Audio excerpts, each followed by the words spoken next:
You are exactly where you need to be. Yes, even in the middle of challenges, doubts, or setbacks. In this episode, we're going to explore how to reframe apparent failures as milestones on the road to success and how you can embrace the power of being present during your entrepreneurial journey or even just in life in general. Welcome to Persistent Purpose with MJ Hunter. I am Coach MJ. I'm an event producer, brand strategist, keynote speaker, and all around serial entrepreneur. And I want to welcome you to the last episode of season 1. We have reached episode 26. And today we are going to be talking about how you are exactly where you need to be. If you could see the wall in front of me here in the Wealth Boutique in my office, you would see a framed graphic that says you are exactly where you need to be. And I look up at that poster or at that frame graphic a lot when I am feeling like I am not where I should have been. A lot of times we have a shoulda, coulda, woulda type of, messaging that we tell ourselves when we have not achieved what we think we should have achieved. And that is a recipe for disaster. We're at the end of the year, and a lot of people are thinking about what they haven't accomplished and they're in this past year, and they're looking for New Year's resolutions and looking for setting goals. And I'm going to make a change. It's a fresh new year coming in. I'm going to make some changes in the new year. And a lot of it comes from this space of thinking that you did not do what you're not where you should have been. I have been guilty of that, even as the motivator, as the confident person. I am guilty of saying, I should have done this. I should have been in this situation by now. I shouldn't still be dealing with A, B, and C. So today we're going to talk about 5 ways that you can shift so that you will not be thinking that you are not where you're supposed to be in your life. Let's go ahead and get into it. The first strategy for recognizing that you are exactly where you need to be and that you could not possibly be anywhere else is for you to reframe your setbacks as stepping stones. So I talk about reframing failures as lessons a lot here on this podcast. And it's true that whatever you think about a situation is what's true about it. If you think it sucked, that's what's true. If you thought it was great, that's what's true. And how you look at setbacks is no exception. If you think about them as something that's going to stop you from getting where you want to go, that's going to make it harder to overcome. But if you think of them as stepping stones, that's more empowering. So every challenge or failure teaches invaluable lessons that shape your journey as an entrepreneur, but not just as an entrepreneur. You might be a student. You might be a stay-at-home mom. You might have a corporate career. Always look at things that don't go the way you envision them to go as lessons. A lot of this I failed type of mentality comes from having expectations about what you thought was going to be. And it's okay to have expectations or a hope for how things can turn out. But ultimately, we don't know the future. A lot of people that started businesses in 2020 found out real quick that it didn't matter how well they planned or how well they prepared. 2020 had some surprises in store that hurt a lot of people in business. And so what could you learn? How could you pivot? That's what they had to do instead of saying, oh my God, I failed. Also, there are a lot of successful entrepreneurs who faced significant challenges and they still overcame. I have some in front of here that I want to share. I can't read them all, but think about a person like Thomas Edison, who famously brought us the ubiquitous light bulbs that we depend on every day. He was expelled from school for being unteachable. Can you imagine that? Of course, he had a mother who believed in him and encouraged him to continue his education. But then we look at his story where he was fired from several jobs because he was not productive enough. We're talking about Thomas Edison, the famous inventor. And he made over 1,000 attempts to get his light bulb working, and they were all failures, or rather ways to not do it. That's what he learned until he came up with over 1,093 patents that he applied for in his lifetime, pivoting from apparent failure to success. And there's so many other ones. Steve Jobs, he was famous for being fired from the company that he helped to found, right? That doesn't sound like a very successful place to be in, but he was able to pivot, and we still know his name to this day for what he accomplished afterwards. Same with Bill Gates. He had some failed companies before the successful juggernaut that is Microsoft came about. You can come back from significant setbacks and turn them into growth opportunities if you reframe them as such. So I want you to embrace the mindset is, what is this moment teaching me? Instead of saying, oh my goodness, things didn't work out, I must not. And I'm talking myself as I say this, because there's times when I'm like, I must not supposed to be doing A, B, and C because it's not working out. But I really should be looking at, what am I supposed to be learning in this moment? What is this moment teaching me? Okay, the second way that you can recognize that you're exactly where you need to be is for you to debunk the myth of overnight success. And oh my goodness, the internet has so lowered the bar to success. And there have been other things besides the internet, but technology in general has leveled the playing field to where it is easier than ever for a person to become a millionaire or to amass a following or get their message out to the masses. And so it can feel like overnight you can be a success. But even when people seem to come out of nowhere and have massive success, I guarantee that that's not what happened. There's some behind the scenes habits, mentalities, practices that they have engaged in that they might not even tell you about. That is why they were able to be an overnight success that took 10 or 20 years to be there, right? I think about Tabitha Brown, who is just on a meteor of success. Everything she touches turns to gold. She is a 20-year overnight success. She talks about having been in her industry for 20 years before most of us ever heard of her. Yet it seems like, oh, things just happen for her so easily. No, she was in the trenches. She got it out of the mud, whether people recognize that or not. So a lot of people's stories omit the years of hard work, the failures, the persistence behind the scenes. So I just want to reassure you that your current struggle is a part of the process and is not an indication of being inadequate on your part. I'm going to say that again. Your current struggles are a part of the process of success. They are not an indication that you are inadequate or that you are not where you are supposed to be. There are no overnight successes. I have to remind myself of that. I'm like, God, I see all these people over here doing this and that. And I know a lot of them do have background stories. And I'm like, well, haven't I struggled in this particular area in my life long enough, or in this spot in my business long enough? But he's like, no, this is part of your proving ground. This is where you're building the muscle. You can't get muscles overnight, and you cannot achieve what you may be thinking of as success overnight, especially as entrepreneurs, because we dream so big and we have so many ideas and so much energy and zest for what we do that it can seem like it's not happening fast enough. So debunk the myth of overnight success, because nobody is one, even when you may not know their backstory. The third thing you need to do to recognize that you are exactly where you need to be is to appreciate the present moment. The power of mindfulness cannot be understated. Even in business, being present, it helps you see opportunities and solutions more clearly. Being in the moment. One of the things that I do to stay grounded and to stay mindful is every morning I walk for an hour outside. So I walk around my neighborhood or wherever I happen to be. I go outside, doesn't matter what the weather is. Take an umbrella, I got some nice heavy coats. I go and I walk. And I am amazed at how many downloads I get, how many creative ideas, how many answers from God, how many things I'm able to communicate to him, how many thoughts I'm able to process in those moments of being just present and walking through nature at a 17-minute mile, because I don't walk very fast on these walks.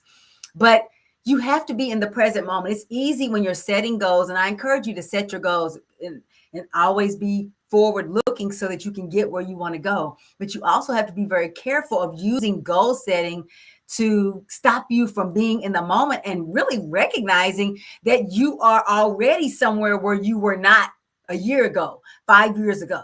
You have to stay mindful. Maybe for you, it's journaling your accomplishments. I encourage everybody to have a greatness gallery where you write down the things you accomplished, whether it's a small task that you were going to procrastinate, that you went ahead and took care of, to something big, a major accomplishment in your business, whatever that is. Or maybe it's a milestone in your health, or something you've accomplished in your relationship. Maybe it's a trip that you finally booked and you're looking forward to. whatever that is, write those accomplishments down, big or tiny, because that's a part of your mindfulness that's going to help keep you grounded and know that you're exactly where you need to be. Maybe it's meditation for you. Maybe it's a prayer life, practicing gratitude for your progress so far. Be grateful for every little thing. And if you think you've run out of things to be grateful for, just go top to bottom. Go top to bottom on your body and just give thanks and be grateful for every part of your body that works. Maybe it's not in the shape you want it to be. Maybe you have some parts of your body that don't work the way you want them to, but think about all the ones that do. If you're watching this video, you can give gratitude for those eyes and for the ears if you can hear me speaking. But even if you can't, what can you be grateful for? Look around your house. Every single thing in your house is something that you didn't have at one point and then you got it. Be grateful for that. Your gratitude practice will explode when you go into the micro and just start listing how much you're grateful for every little thing that you have. Appreciate the present moment. You are exactly where you need to be. The fourth way that you can know that you're exactly where you need to be is to acknowledge that progress is not linear. Now, I'm going to tell y'all one thing. This one is tough for me because MJ, one thing about me, I like things to keep moving forward. I'm not trying to circle the block a whole lot of times on something I done already learned or something I done already experienced. That's just a fact. I don't. Nobody really wants to do that. But the entrepreneurial journey, and really any journey, it can be a fitness journey, it can be a relationship journey, it can just be a mental health journey, it can be anything. It has its ups and downs. Ups and downs. Some steps forward are going to feel small, and some step backs are going to be huge. It might be one step forward, five back, and sometimes it might be 5 steps forward and just one back. Sometimes it's a lot of steps forward and then you're back at the beginning. But I want to just throw this out there. You're never all the way back at the beginning. No matter how I've tried to convince myself that I'm starting over in certain things, like when I changed my offer, when I decided to finally step into my expertise in brand strategy this year, I was like, oh, I didn't want to do it because I'm like, I got to start over with my business. I'm like, no, I'm not starting over. Everything that I've learned about business, all my skills, my network, it's not starting over. My offer is different. That's it. Right? My offer is different, but I'm not starting over as a newbie. So I want to debunk the myth of you're not really ever starting over in life, because unless you're going back into your mother's womb and being born again with the fresh brain of an infant, you're not starting over, even if you are beginning again with a certain part of the journey. Maybe your finances are starting over. Maybe you're starting at zero, or maybe in your relationships, maybe you've gone through a breakup and now you're starting a new relationship. That may feel like it's starting again, or you're back in the dating scene, but you're not starting over because you now have the wisdom of what you had learned from the past. You now have more resources. You now have more experience. So you're never really starting over. Okay. Now, I also want to remind you that even periods of stagnation, the stagnation of loss rather, can contribute to eventual success, as long as you stay committed. So even when it feels like nothing is happening, and I'm talking to MJ right now, even when it feels like nothing is happening, even when you feel stuck, you're not really stuck. You're not stuck. The movement might just be so small you can't sense it, but you're always moving forward in some direction. You have to make up your mind that you always are moving toward the direction of your goals rather than the direction away from your goals. But you're always moving. You're always moving towards something. You just have to decide what you're moving towards. So we're going to debunk the myth of stagnation. You're not really stagnant. You might just be moving away from your goals, but you're moving. As long as you suck in air, you are still moving, okay? But that's still going to contribute to your success if you stay committed. Even if there has been loss. I've had losses in business. I've had losses financially. I've lost friends who I thought would be my friends for life.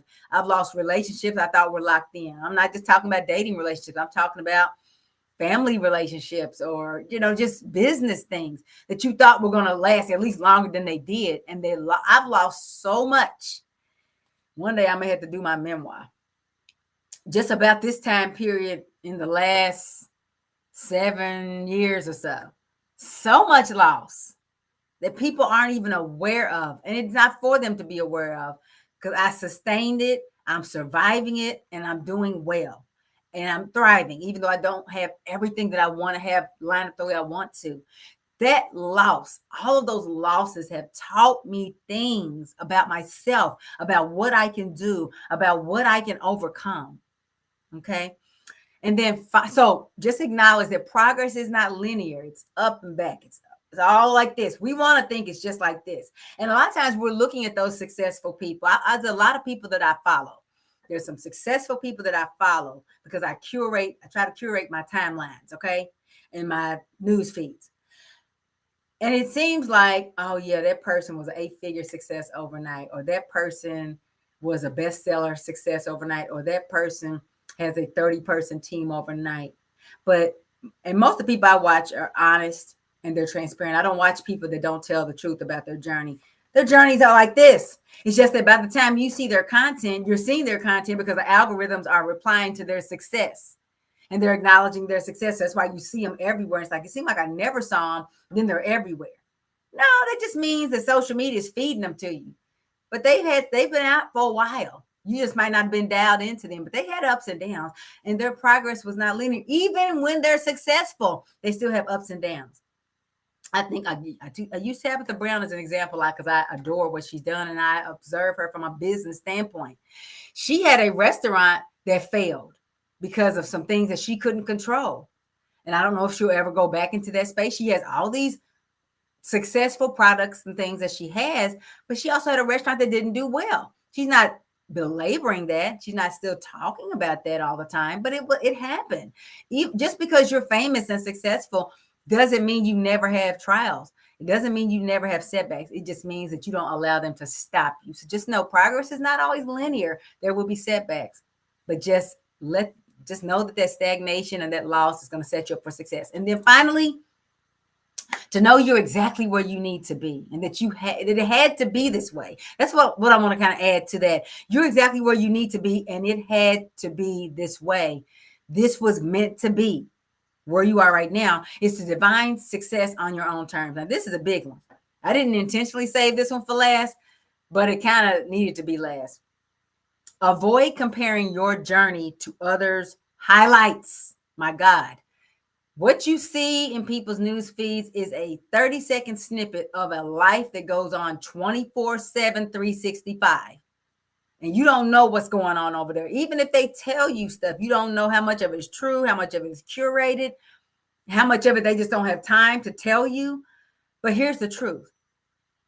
You don't need to be comparing your journey to other people's highlights, or even people whose journeys you're very familiar with. Maybe it's people in your life that you know a lot about. Don't compare yourself to that. Define success on your own terms. This is a big one because a lot of times we're deciding what success looks like. Success is if I have this type of career, or if I drive this car, even though deep down you don't really give a crap about what you drive or where you live or where you work, but you're letting other people's expectations for you, family, social media, the internet, just what you've seen all your life, your friends, your spouse, decide for you what success is going to look like for you. Stop doing that. You need to redefine success based on your personal goals and values, not on societal expectations or external pressures. You need to make sure that what you are striving towards success-wise is what you actually want.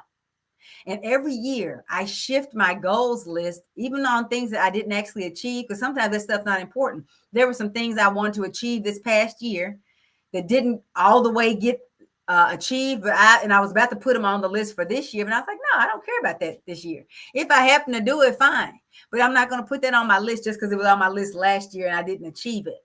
Does it still align with my goals? Does it still align with my values? Do I still care about it? No. What do I care about achieving in 2025? That's what's going on my goals list, right? But you also need to look at your list. What do you value?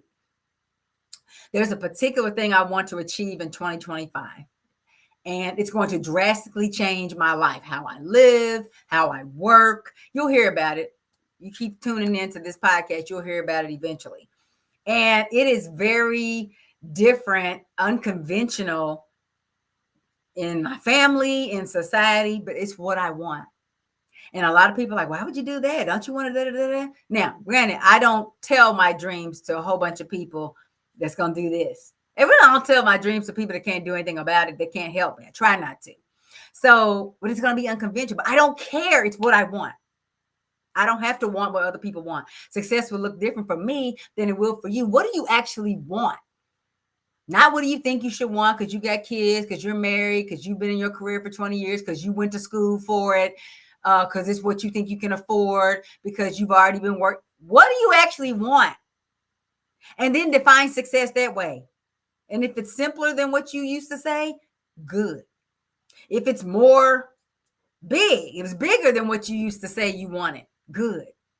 It's time. Time is up for living the life other people want you to live and society wants you to live. It's time for you to embrace, because you're only here for several decades, right? If you're fortunate, you might live 9 or 10 decades. It's not that long. It's a flash in the pan.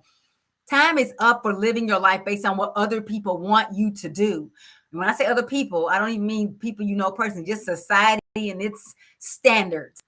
Live the life you want to live and define success on your own terms. That's where true success and happiness will come in, is when you're actually moving towards what you actually want. So define success on your own terms and watch your life change. So this year has been ups and downs, ins and outs, and it's still happening. We're next to the end of this year, right? Tomorrow's the last day of this year, and we're going into next year later this week. I want you to, even if you don't know what your purpose is, I want you to start pursuing what you really want with persistence. I want you to recognize that you are exactly where you need to be. Progress is not linear. Appreciate the present moment. There is no overnight success. Setbacks are stepping stones. And then again, define success on your own terms. That's what I want for you. If you've been listening to this podcast over the last few weeks, I told you we're going to be doing some different things in the new year. We will be rebranding this podcast. We'll still be showing up, probably still be on Mondays at 2 p.m. Eastern, but we're going to be doing some different things. We're going to be bringing in some guests. We're going to be talking more about branding and marketing and brand strategy in general. And it won't just be for entrepreneurs. It'll also be for just individuals trying to live better, because let's face it, everybody has a brand. Everybody is a brand. It's just a matter of, are you intentional about it? And everybody is doing marketing on some level. Every time you have a conversation with somebody about something that you want from them or for them or something you want to do with them, you are marketing yourself. You're communicating. So we're going to be doing more in that space, more in the communication space. I want you to join for this journey. Subscribe if you haven't already, whether you're watching this on Facebook, on LinkedIn, on YouTube, or wherever you're seeing this. Be sure to subscribe so that you will be notified every time we have an upcoming episode. If you have any ideas for topics you want to hear me discuss by myself or with a guest, put them in the comments, or you can email me at mj@melaniehunter.com. I am waiting to hear from you. Happy New Year. Enjoy the rest of your holiday season. If you're celebrating Kwanzaa, we're coming down to the last few days of that. We're in the middle of the 12 days of Christmas. Most people don't know 12 days of Christmas starts on Christmas. It doesn't end on Christmas. We're in the middle of that. There's some other seasons. I don't want to mess it up, so I'm not going to start listing some of the other holiday seasons going on. But happy holidays. Celebrate each day as a happy new year, not just January the 1st, but every day as a new year. A new 365-day period starts every day, and celebrate every day as a fresh start, not just January the 1st, but every day is a fresh start for you to pursue your purpose with persistence. Until the next time, take care